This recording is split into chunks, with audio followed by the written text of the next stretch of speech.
CCC, kembali lagi dalam acara Cleft Talk dari Cleft and Craniofacial Center Rumah Sakit Cipto Mangunkusumo, Jakarta. Bersama saya Dr. Jessica. Nah, hari ini kita mau membahas nih parents mengenai teknik operasi pada labioplasti.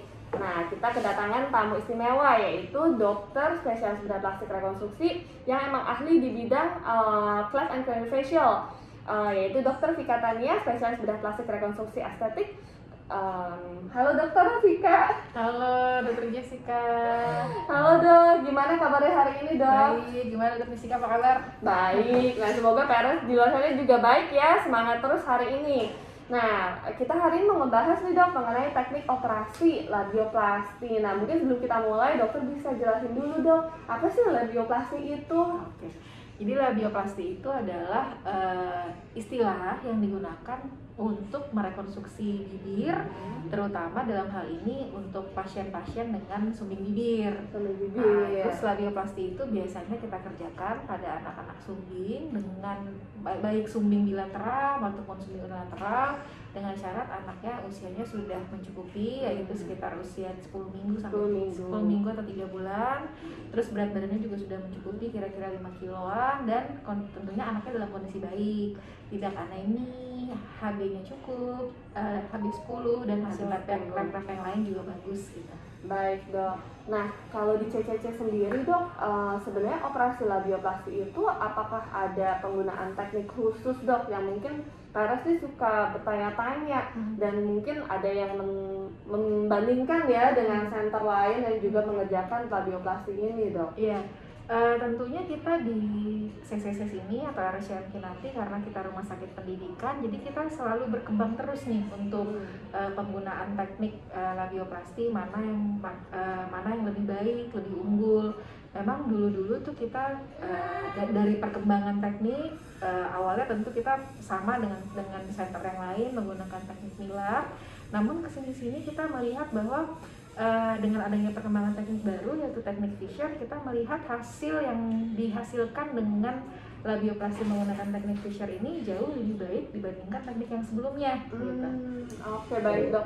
Jadi memang kalau di CCC itu untuk saat ini menggunakan teknik Fisher ya Dok ya? Ya, betul. Tapi nggak menutup kemungkinan kalau misalnya ada perkembangan ilmu lagi. Pokoknya yang pasti selalu up to date terhadap perkembangan ilmu pengetahuan di sini.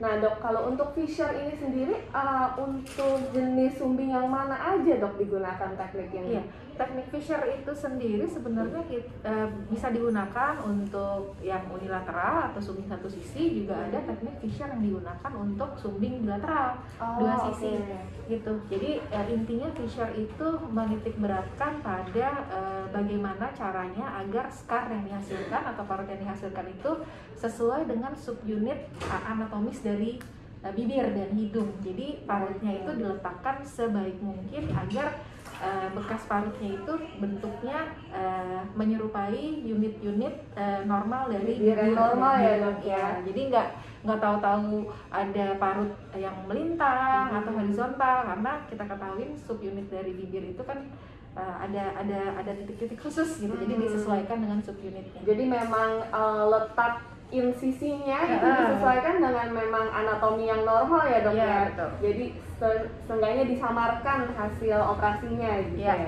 Nah kira-kira kan tadi dokter berarti udah menjelaskan tuh salah satu kelebihannya itu untuk mendapatkan hasil yang secara estetik lebih baik. Kira-kira ada outcome lain nggak Dok yang lebih unggul dengan penggunaan teknik Fisher ini? Iya, jadi selain hasilnya lebih subunit, secara estetik juga lebih baik, dengan teknik Fisher ini kita membentuk dasar hidung, celah dalam bibir, dan merah bibir itu sudah seanatomis mungkin. Jadi tidak hanya posisi parut yang tampak dari depan, tapi juga dengan lebar bibirnya, bentuk dasar hidungnya, posisi dasar hidung, posisi cuping hidung, itu juga kita posisikan sebaik mungkin dengan teknik Fisher ini. Baik, jadi nggak hanya secara estetik tapi juga fungsional ya dok ya, untuk menyesuaikan dengan anatomi yang normal dok.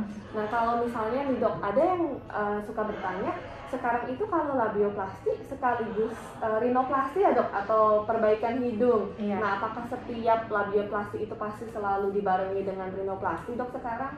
Ya, jadi gini, kalau misalnya kita sekarang di unit kita di CCC atau RSCM Kinanti, biasanya kita kan di sini satu tim ya. Jadi biasanya untuk pasien-pasien dengan sumbing bibir, sumbing langit, kita kerjasama juga dengan dokter ortodonti.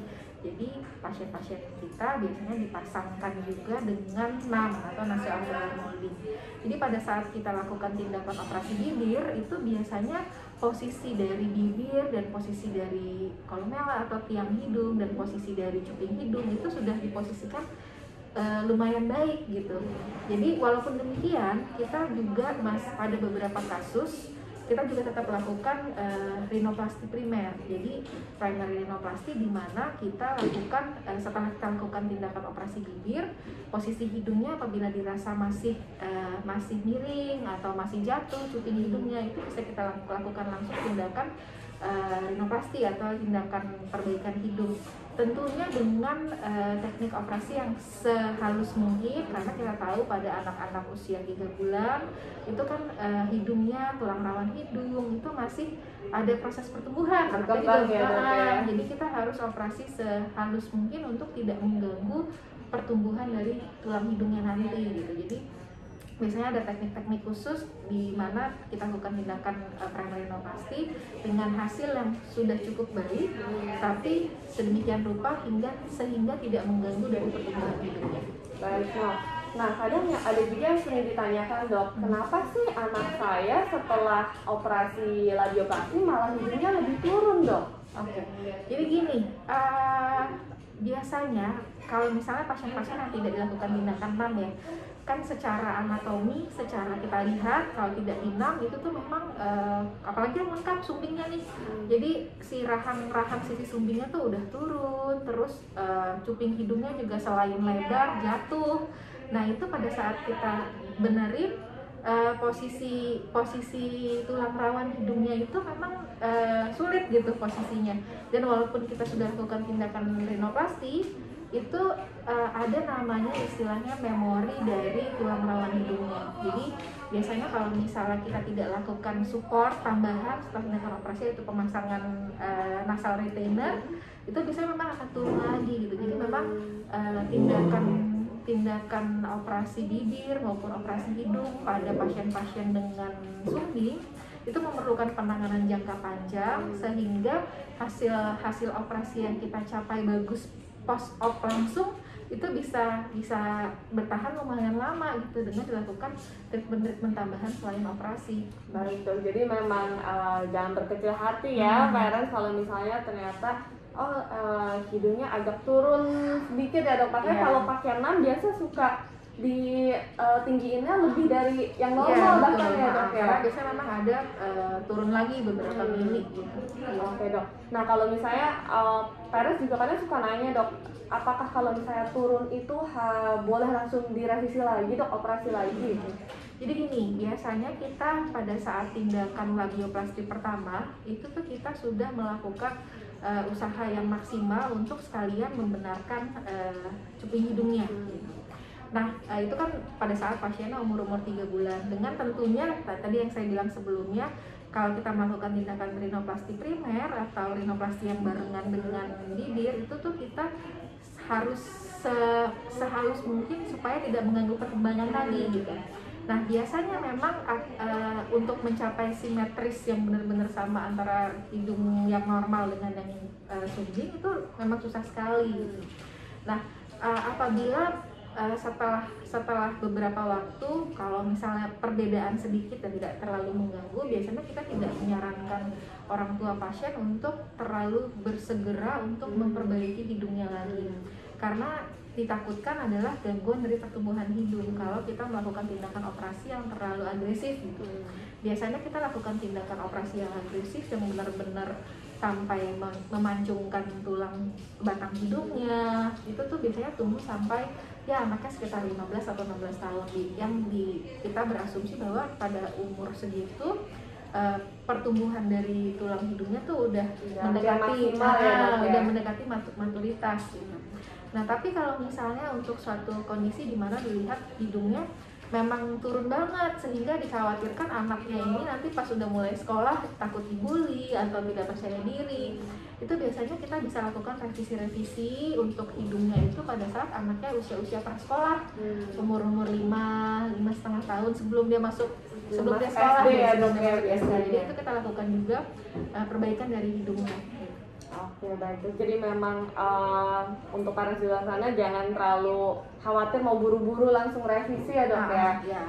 Mungkin bisa dikonsultasikan dulu ke dokternya dan juga pasti ada timing yang tepat ya dok ya.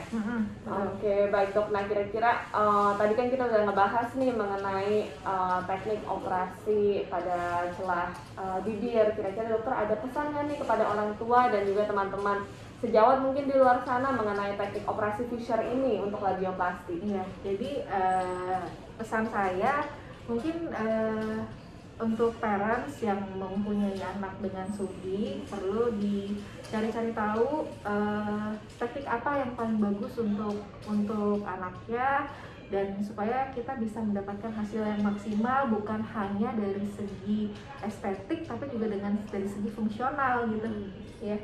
Oke, baik dok, terima kasih atas waktunya hari ini. Semoga parents di luar sana semakin ngerti ya mengenai teknik labioplasti dan apa yang digunakan oleh Cleft and Craniofacial Center Rumah Sakit Cipto Mangunkusumo. Kalau misalnya ada pertanyaan, boleh banget nanya melalui Instagram kita atau boleh langsung konsultasi ke sini ketemu expert-expert yang ahli di bidangnya.